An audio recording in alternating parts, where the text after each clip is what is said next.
Alright everyone, hopefully you're all doing well. Welcome back to the Football Rundown. Of course, we're back here with the match preview today as Stockport County take on Rotherham United this upcoming weekend at the New York Stadium in what will be our third visit to New York Stadium actually since opening in 2012.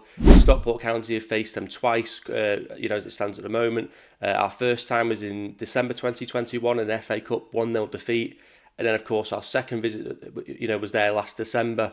And it finished 1-1. Of course, it was Louis Barry's last game as a Stockport County player, and I think he might have been the guy to get the goal for Stockport County that day, if I remember correctly. So yeah, the two sides obviously met later in that season as well at Edgeley Park in April, and it was very much in the Hatters' favour. Despite a bad first half where Malik Wilkes put the visitors ahead after 9 minutes on the clock, Jack Diamond sent us into half-time level.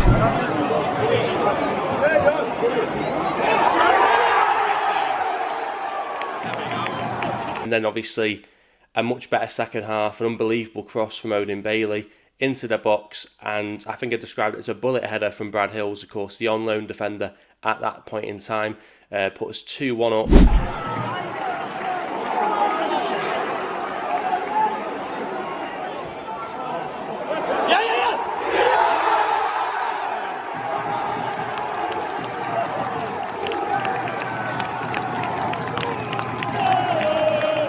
And then, of course, Cal Wootton wrapped it up with the final goal of the game, the third goal of the game, as he wrapped it around the keeper.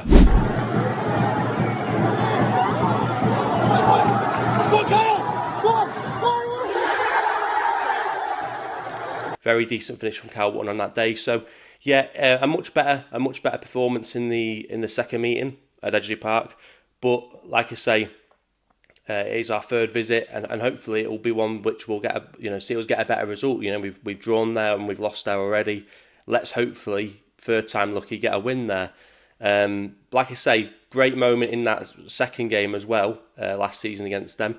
Not had too many memorable moments so far this season like that, but it's still early on in the season. We're still 8 or 9 games into the season. I think this will be our 9th league game this weekend. So yeah, not been memorable so far, but I tell you what, we said we needed to step up the performances. I felt at Cardiff, I certainly felt we did that. I don't think we were by any means out of this world, but what we did do is, for the most part, we stayed disciplined, we defended well, we stopped Cardiff from getting the ball to their best players, and overall it was a really positive performance, and it should have been a performance that saw us get 3 points, but of course, late drama, cross into the box, man doesn't track his runner, keeper caught in no man's land, sort of indecisive as to what to do, to stay on his line or come out for it, and that has of course sparked a lot of debate. But overall the performance was very positive, and I certainly do feel like there's something to be built on there, going into this game against Rotherham this Saturday. Another big talking point as well, which I think was something I probably didn't mention actually post-match on the vlog on Saturday, was the performance of Odin Bailey, of course. A surprise inclusion in the starting 11 last weekend, but after 90 minutes of football was played, or 97 minutes of football was played in the end, we certainly could see why Challinor sort of opted to put him in the starting 11. A player which hasn't really sort of kicked on from signing on a permanent basis a couple of years ago, after sort of previously being on loan. He has been very much in and out of the team, very much a player which tends to come off the bench more than anything. So it was surprising to see him in that starting 11, I think. But as I say, once the game was played, you could see what the thinking was behind that. The pressure that he puts on. He's very much a pressing player, Odin Bailey. That is something that he is very good for. He does have a bit of an engine on him. He is a runner. He does put pressure on players. And whilst that isn't necessarily it's sort of all that's needed to be a footballer, of course, is still technical ability. He does have that as well. It's just he's a little bit more inconsistent on that side of the game. But we definitely saw his quality, and we saw his quality in the game last season, as I've alluded to, that cross into the box. So hopefully we can see another Odin Bailey performance this weekend. But like I say, we weren't out of this world on Saturday. I do want to see us sort of build on that performance. I do think we have to look a little bit better. I do think we have to dominate the ball a bit more. I do think we need to be more clinical in this kind of a game, because this is really, certainly on paper going into it, the kind of game which Stockport County should be looking to win. And I mean no disrespect to Rotherham when I say that, but third place last season, looking to push and improve on that, you've got to be winning these kind of games. yeah, obviously it's away from home. It's going to be a tougher game. Look, we got third last season and we drew at their place last season. But I just think that if we're going to get over the line, if we're going to be a better team and get a better finish than what we did last season, then the mentality has to be that we go to these kind of places and we get wins. And I suppose you could say a point away from home wouldn't be a bad result. But one thing you certainly can't do this early in the season is I don't think you can afford to lose these kind of games. But I think we should be looking to win it. Really, that has to be the mindset. That's certainly the mindset the likes of Cardiff, who will be looking to get promoted straight back, will have. And I think that if we want to get promoted, to say we have to share that same kind of attitude. Of course, every opponent will be a difficult one, and at this level for us, look, Plymouth were near the bottom of the table when we played them. I said at the time, there's no easy game at this level. That isn't an easy game. It proved to be anything but an easy game. So of course, Rotherham can cause us threats and cause us problems, but really, Stockport County should be looking going into this game and basically hoping and expecting to get 3 points. Of course, though, question marks will come into place with the goalkeeper in terms of who will start in goal. We spoke about it sort of the last few weeks. It feels like a large section of County fans not really, they're not having Corey Adai as a keeper for them. They wouldn't start him. A lot of people sort of opting for Ben Hinchcliffe to come back between the sticks. And then you've got some who just basically say, look, there's an issue with both keepers, and almost not really know what to do. And I guess I kind of find myself in that camp a little bit. Is there issues with the goalkeeper? Well, yeah, there is issues with the goalkeeper. He is hesitant. There is issues with the defence as well. And I don't really know what Challenger does at this moment to address that. I don't think Hinchcliffe's the option, or the solution rather. I don't think he is. I think that we've seen him play in some of the cup games so far this season. He's not looked bang at it. I think obviously he's getting older. He's not playing regularly. That's affecting him. He's not at the point now anymore where I think he can not play a couple of games and you can just throw him in and he'll sort of perform. I think with the fact that Hinchcliffe's getting older, I think if you're gonna play him and get a good performance out of him, he needs to be eased in. He needs to be playing games more regularly and consistently before he can start to perform to a certain level. He's not the kind of keeper. He's not a level anymore where you can just have him sat on the bench for the first few games of the season and then chuck him in and he'll put a 10 out of 10 performance in. I don't think that would happen. I think he will make mistakes. So I do actually think, and we'll get into the team using in a second, but I do actually think that Adai is the best option still, albeit he isn't looking like a great option at the moment. There are issues there, but ultimately he's the number one keeper, and until January, where maybe County might look to change that, I think he's going to have to be number one, because I just think Hinchcliffe isn't at the level and a more certainly to be chucked in at the deep end. And I don't think Wogan's going to be ready for that as well, especially with some of the games we've got coming up, which could be potentially tricky games as well. So yeah, I'm not really too sure what we do with the keeper situation. I'm a little bit on the fence with that one. To be fair, I'm basically probably just digging my head in the sand a little bit in terms of just saying, yeah, let's just pick our die and hopefully we can not have those mistakes. But look, what I would say is the corner against Plymouth where people say he should have come out, and then the one on Saturday against Cardiff where people said he should have come out. That's something which has been obvious now, and you'd imagine that's something that has to be worked on in training. I know he's posted something on social media this week, and people have sort of got a bit annoyed and frustrated with that. For me, I don't really take any notice of that. But yeah, there is a bit of a keeper problem at the moment, and hopefully it's something which we can address either by working on it with Corey or bringing someone in January. But I just don't think the options we have behind him are necessarily going to be strong enough to come in at this moment in time. So yeah, as I say, question marks will be asked, but that's kind of my opinion on it. So I think you all know who I'm going to have starting in goal. In terms of players to look out for Rotherham, Keon Atete, I think it is, ranks top in League One for individual players to have won the possession in the final third. So that tells me he's obviously a good presser with the ball.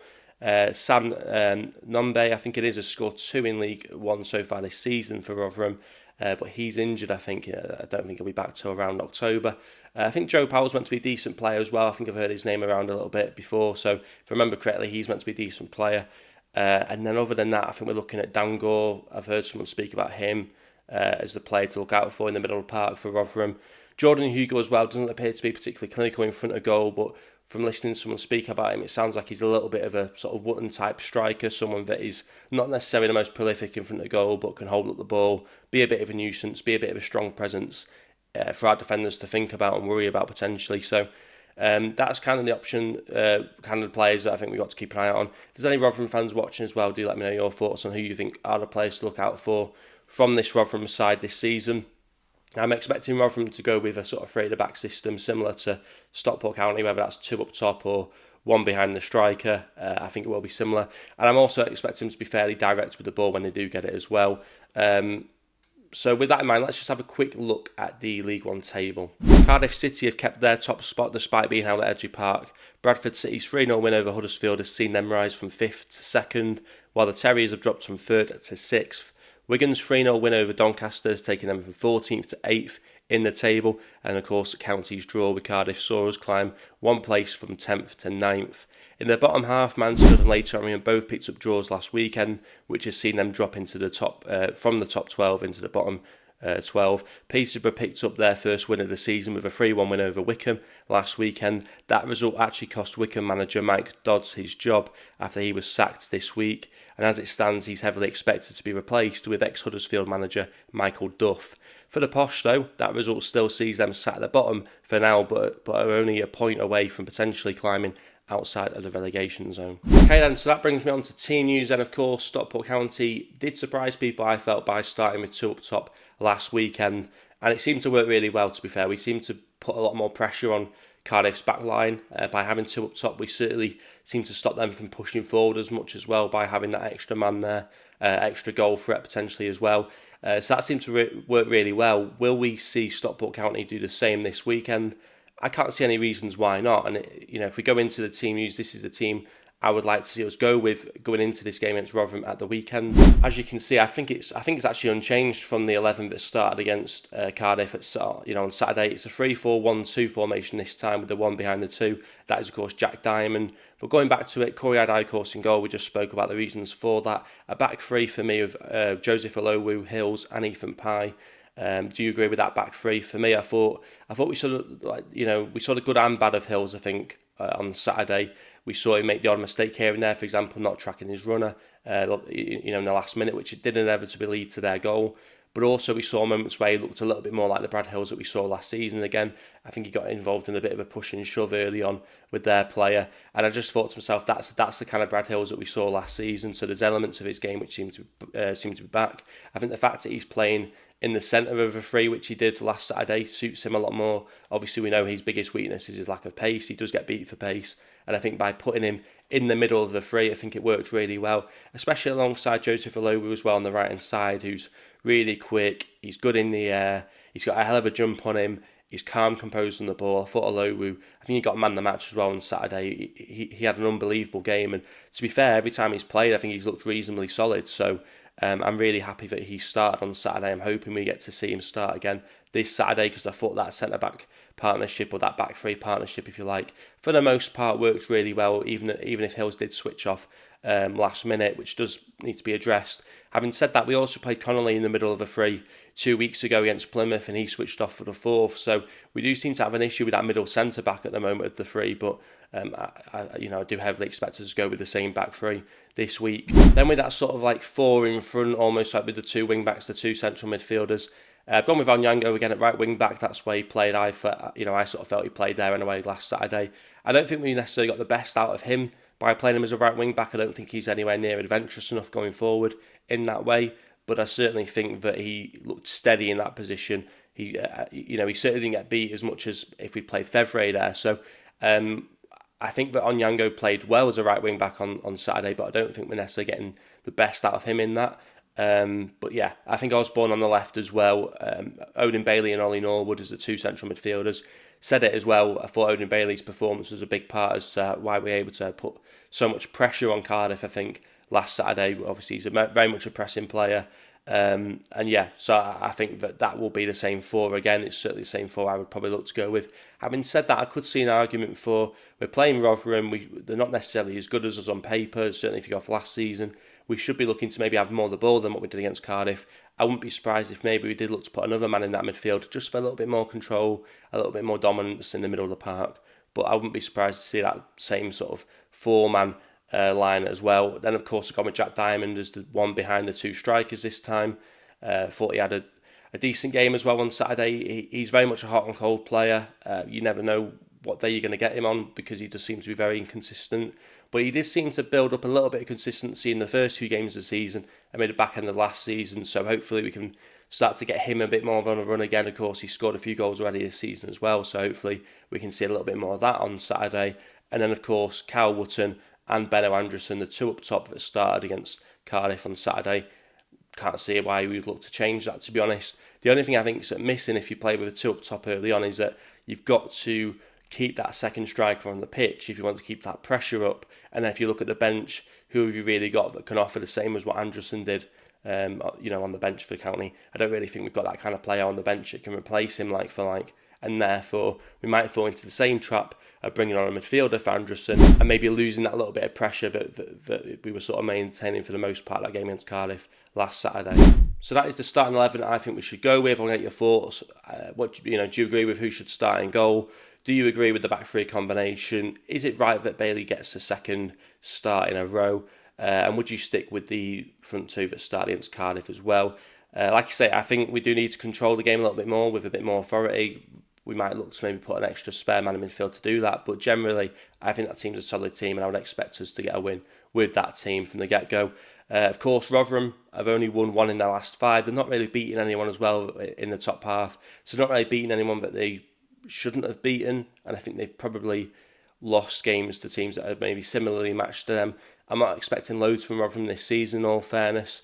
They lost to Cardiff, they've lost to Stevenage as well, who've had a good start to the season, really strong start to the season for Stevenage, and they also drew 2-2, I think it was, with Wigan. So in terms of teams in the top half of the table, like your Cardiffs, your Stevenages, your now Wigans, they've not really got the results they would have wanted against them, and I kind of see Stockport County in the same category as the likes of Wigan and hopefully Cardiff and Stevenage, the 2 or 3 teams that are currently in the top half of the table. So I would expect to see County get a win. Hopefully we can get a win. I'm a lot more confident based on what we showed for the most part in that game against Cardiff on Saturday. But I do think that if we are going to have that tendency to drop off and lose concentration at times, we certainly need to put ourselves a few goals in front to make sure that that doesn't cost us points. So hopefully, I'm going very optimistic here. I'm going to say that Stockport County will beat Rotherham this weekend, and I'm going to go with a 3-1 County win. So I do want to get your thoughts, of course, in the comment section below, as always, on everything Stockport County. Who should start in goal? What should that starting 11 look like? How positive are you going into the game against Rotherham this weekend based on the performance that we saw against Cardiff last Saturday? I want to get all your thoughts in the comment section below. Don't forget to like the video if you have enjoyed it. Do subscribe if you are new. And as always, thanks for watching.